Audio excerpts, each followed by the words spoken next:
Gourhati ESI হাসপাতালের বেডে কুকুর। হুগলির গৌরহাটির হাসপাতালের ঘটনা, মানুষের বিছানায় শুয়ে কুকুর। ছবি দেখতে পাচ্ছেন আপনারা। দুর্ভাগ্যজনক বলছে বিজেপি। এমন ঘটনা ঘটলে প্রশাসন ব্যবস্থা নেবে বলছে তৃণমূল কংগ্রেস। সুমন করাতি রয়েছেন আমার সঙ্গে। সুমন, হাসপাতাল কর্তৃপক্ষ কি বলছে? দেখো, যেটা গৌরহাটি ইএসআই হাসপাতালে কিন্তু বেডে কুকুর শুয়ে আছে, আর এই ছবি কিন্তু ভাইরাল হতে ইতিমধ্যে কিন্তু বিতর্ক শুরু হয়ে গেছে। যেখানে হাসপাতালের বেডে রুগী থাকার কথা, সেই বেডেই কিন্তু শুয়ে আছে সারমেয়। এমনই ছবি উঠেছে কিন্তু হুগলির গৌরহাটি ইএসআই হাসপাতাল থেকে।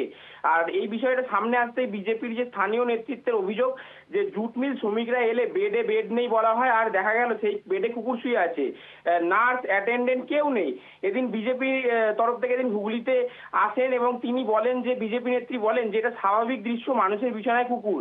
কয়েকদিন আগে কিন্তু দেখা গেছে যে শিশুর মাথা নিয়ে কুকুর খেলছে, অভার যাতায়াত এরকম অনেক জায়গাতেই হচ্ছে। এটা অত্যন্ত দুর্ভাগ্যজনক।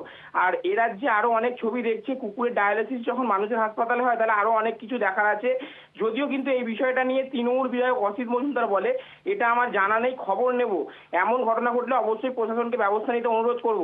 আর এই তৃণমূল এবং বিজেপি বিতর্কের মাঝেই কিন্তু আমরা হাসপাতাল কর্তৃপক্ষের সঙ্গে কথা বলতে গেলে তারাও কিন্তু এটাই জানায় যে আমাদের এই বিষয়টা জানা নেই, আমরা বিষয়টা খোঁজ নিয়ে দেখব।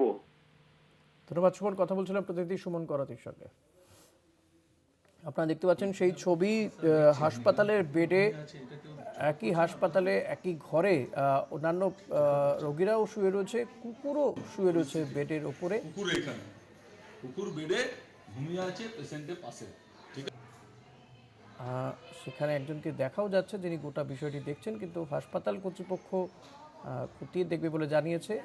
দুর্ভাগ্যজনক বলছে বিজেপি, তবে এটা ঠিক হয়নি বলে জানাচ্ছে তৃণমূল কংগ্রেস। তবে হাসপাতালে যেই কুকুরটি যে বেডে শুয়ে আছে তার আশেপাশে নার্স বা চিকিৎসকরাও রয়েছেন, কিন্তু কেউ দেখছেন না। কুকুর বেডে ঘুমিয়ে আছে।